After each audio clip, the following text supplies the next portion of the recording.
चलिए आज शुरू करते हैं। उत्तल लेंस में लेंस सूत्र को सिद्ध करते हैं, और जो कि है क्लास 10 का VVI क्वेश्चन। तो चलिए यहाँ पर शुरू करते हैं। और ये क्वेश्चन जो है 5 नंबर में पूछा जाता है, तो ध्यान से देखना है, ठीक। उत्तल लेंस में सिद्ध करना है किसको? लेंस सूत्र 1/f बराबर 1/v माइनस 1/u। तो यहाँ पर लेते हैं एक उत्तल लेंस। क्वेश्चन पहले जान लेते हैं क्वेश्चन कैसे पूछा जाता है ना। पहला में क्वेश्चन यदि पूछा जाए, क्वेश्चन रहेगा कि सिद्ध करें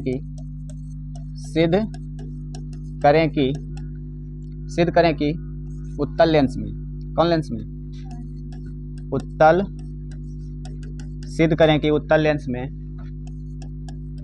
1/f बराबर 1/v माइनस 1/u होता है ना। या तो क्वेश्चन क्या रहेगा बताइए? या तो रहेगा सिद्ध कीजिए कि सिद्ध करें कि 1/f बराबर 1/v माइनस 1/u, ठीक। या क्वेश्चन रहेगा सिर्फ सिद्ध करें कि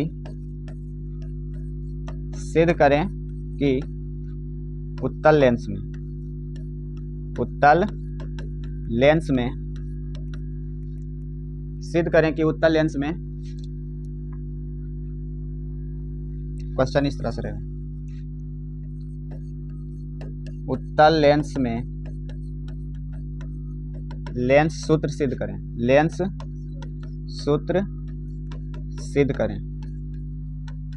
ठीक। तो इस तरह से क्वेश्चन पूछा जाएगा। कोई दिक्कत? तो यहाँ पर बनाना कैसे है, चलिए ध्यान से देखिए। यहाँ पर लेंगे एक उत्तल लेंस। कौन सा लेंस? उत्तल लेंस है ना। ये हो जाएगा हमारा कौन सा लेंस? उत्तल लेंस, ठीक। उत्तल लेंस जो किनारों के अपेक्षा बीच में क्या होता है? मोटा। किनारों के अपेक्षा बीच में मोटा है ना।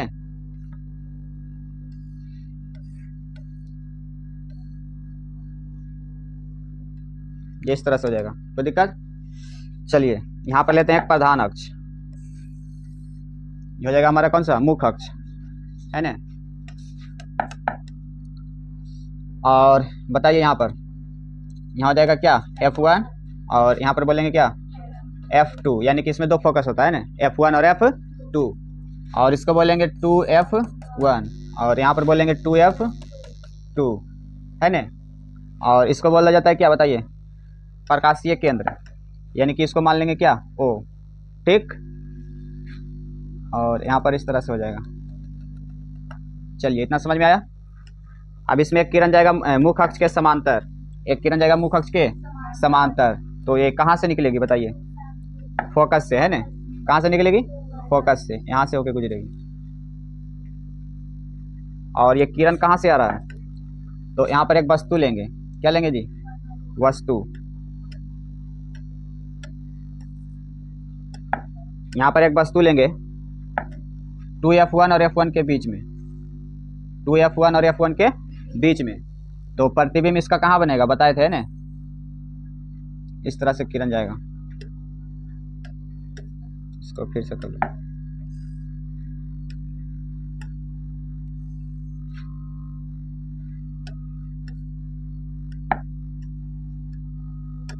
तो ये निकलेगी कहाँ? फोकस से है ना। और एक किरण जाएगी कहाँ से? प्रकाशीय केंद्र से गुजारेंगे। कहाँ से गुजारेंगे? प्रकाशीय केंद्र से।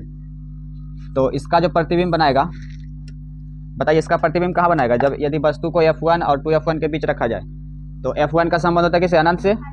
तो अनंत और 2F के बीच बनाना चाहिए ना, 2F2 के बीच में। इधर बोला जाता है क्या? अनंत। ये हो जाएगा हमारा क्या? अनंत, ठीक। तो इसका प्रतिबिंब जो है अनंत और किसके बीच? 2F2 के बीच बनना चाहिए। तो एक किरण गुजारेंगे प्रकाशीय केंद्र के दिशा में है ना, तो यह सीधा निकल जाती है। क्या निकल जाती है? सीधा, इस तरह से। तो इसका जो प्रतिबिंब बनेगा वो यहाँ पर है ना। वस्तु को बोल देंगे क्या? A और B, और ये बन जाएगा A' B', उल्टा प्रतिबिंब है ना। कोई दिक्कत यहाँ तक? नहीं दिक्कत। अब बताइए, ये वस्तु है, ये क्या है?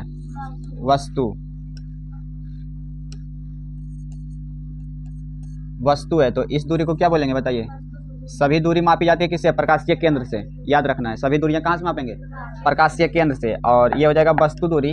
तो वस्तु दूरी को किससे सूचित करते हैं? यू से।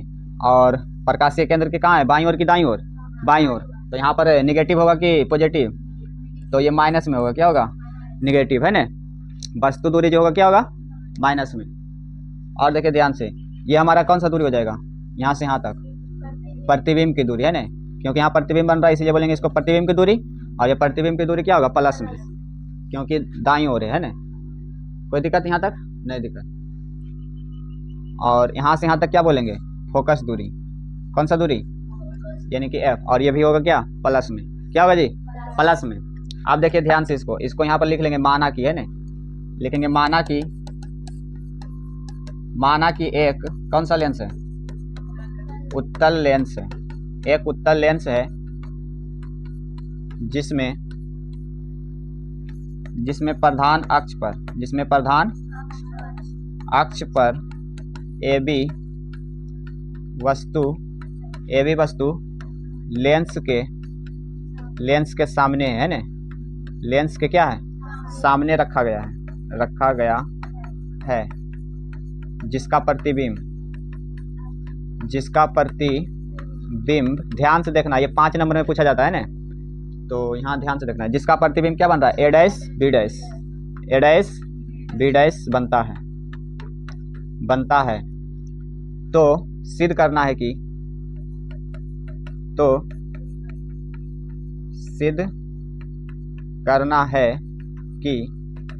1/f बराबर, है ना, लेंस सूत्र होता है 1/f बराबर 1/v माइनस 1/u। ये हमको लाना है।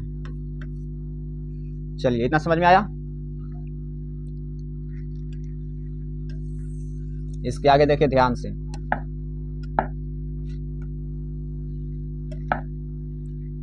यहाँ पर कलर को थोड़ा चेंज करते हैं।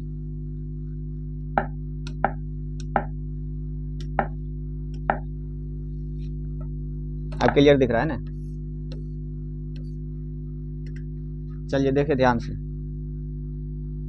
फिगर को आराम से देखना है ध्यान से। यहाँ पर त्रिभुज को खोजना है। त्रिभुज, पहला त्रिभुज लेंगे इसमें, है ना, देखिए ध्यान से। एक त्रिभुज ये वाला मिला, पहला त्रिभुज ये, ठीक। 4 त्रिभुज खोजना है। कितना त्रिभुज? 4। तो पहला मिल गया, दूसरा बताइए कौन होगा? ये वाला, है ना, ये हो जाएगा हमारा दूसरा त्रिभुज। यानी कि त्रिभुज कौन सा? A B O. और त्रिभुज कौन सा? A dash B dash O. पहला त्रिभुज ये लेंगे दोनों। तो यहाँ पर लिखेंगे क्या? परमान, है ना, परमान लेंगे। त्रिभुज कौन सा बताइए? अच्छा, ये त्रिभुज जो है ये भी समकोण त्रिभुज। यहाँ पर हो जाएगा समकोण कोण, है ना। यहाँ पर कितना समकोण होगा? 90 डिग्री। और यहाँ भी कितना डिग्री? 90 डिग्री। ये हो जाएगा सम्मुख कोण, और ये भी क्या? सम्मुख कोण, शीर्षाभिमुख कोण, है ना। तो परमान में लिखेंगे क्या? त्रिभुज कौन सा बताइए? त्रिभुज ए बी ओ। और समरूप त्रिभुज कौन सा? A dash B dash O. A dash B dash ओ, क्योंकि त्रिभुज दोनों समरूप होगा। क्या होगा? समरूप। ये दोनों त्रिभुज, है ना। यहाँ पर हो जाएगा कितना? 90 डिग्री। और ये भी कितना? 90 डिग्री। ये कोण और ये कोण कौन? शीर्षाभिमुख कोण। तो दो कोण बराबर होने पर तीसरा ऑटोमेटिक बराबर हो जाता है। तो यहाँ पर बोलेंगे कि त्रिभुज दोनों क्या है? समरूप है। त्रिभुज क्या है? समरूप। तो समरूप त्रिभुज होने पर जो है इसका भुजा जो है एक अनुपात में क्या हो जाता है? विभाजित हो जाता है ना। ये मैथ में पढ़ने का रहेगा चैप्टर नंबर 6 में। चैप्टर नंबर कितना? 6 में। बहुत ही अच्छा से पढ़ेंगे उसमें। तो यहाँ पर देखना है कि जब दोनों त्रिभुज समरूप हो जाता है तो इसका लंब, तो यहाँ पर बोलेंगे ए बी और बटा में इसका लंब, है ना, ए डैश बी डैश बराबर होगा इसका आधार बटा में इसका आधार, यानी कि बी ओ और बटा में कौन सा? B dash O. B dash O इतना होगा। अब देखिए ध्यान से, इसका मान बैठा देंगे। अच्छा, इसको मान लेंगे कितना? समीकरण 1। समीकरण कितना मानेंगे? 1। अब लेंगे त्रिभुज कौन सा? देखिए ध्यान से, अब लेंगे त्रिभुज ये वाला, इसमें इसको मान लेंगे m और इसको o, है ना, एम ओ। तो ये हो जाएगा m, ये वाला त्रिभुज, एक त्रिभुज ये वाला, है ना, और कौन सा? ये वाला, यानी कि त्रिभुज MOF2 और त्रिभुज A dash B dash F2, ठीक। तो यहाँ पर लेंगे कौन सा? और यहाँ पर भी हो जाएगा ये समकोण, है ना, 90 डिग्री। और ये भी क्या 90 डिग्री, और ये कोण क्या शीर्षाभिमुख कोण बराबर हो जाएगा। तो ये भी त्रिभुज क्या होगा समरूप होगा। त्रिभुज क्या होगा जी समरूप। तो लिखेंगे त्रिभुज कौन सा MO और F2 है ना, और समरूप त्रिभुज कौन सा होगा A' B' F2 A' B' F2। और जब समरूप त्रिभुज होगा तो इसका भी क्या होगा भुजाएं के अनुपात में विभाजित होगा। तो यानी कि MO और बटा में कौन सा A' B' और बराबर होगा कौन सा इसका आधार यानी कि F2O OF2 और बटा में कौन सा B'F2 है ना B'F2। और इसको लिखेंगे क्या देखिए ध्यान से, MO को लिख सकते हैं क्या AB के बराबर है ना, MO को लिखेंगे क्या AB के बराबर। तो MO के स्थान पर लिखेंगे क्या AB और बटा में क्या A' B' बराबर OF2 और बटा में B'F2। यहाँ पर लिख देंगे चूंकि MO बराबर क्या है AB है ना बराबर, तो इतना लिख सकते हैं। और इसको मान लेंगे समीकरण कितना 2। अब देखिए समीकरण 1 और 2 दोनों क्या है लेफ्ट बराबर है ना, तो राइट भी क्या होगा बराबर। तो यहाँ से लिखेंगे समीकरण कितना से समीकरण 1 तथा 2 से, समीकरण 1 तथा 2 से तो क्या हो जाएगा BO बटा में क्या B'O बराबर OF2 और बटा में कौन सा B'F2। अब इसका मान बैठाएंगे। BO का मान कितना है BO का मान BO क्या है वस्तु ने दूरी, तो यहाँ पर लिखेंगे क्या -U और B'O ये हो जाएगा कौन सा प्रतिबिंब की दूरी है ना, यानी कि बटा में V बराबर OF2 क्या है फोकस दूरी है ना, यहाँ पर लिखेंगे क्या F और B'F2 तो ये कुछ नहीं, इसको लिखेंगे तोड़ के है ना। देखिए B'F2 को क्या लिख सकते हैं B'O और माइनस क्या F2O है ना, घटा कर लिखेंगे। पूरा में से इतना को घटा देंगे तो बचेगा क्या ये वाला खाली, तो यहाँ पर लिखेंगे B'F2 को क्या लिख सकते हैं B'O है ना B'O और माइनस कौन सा F2O।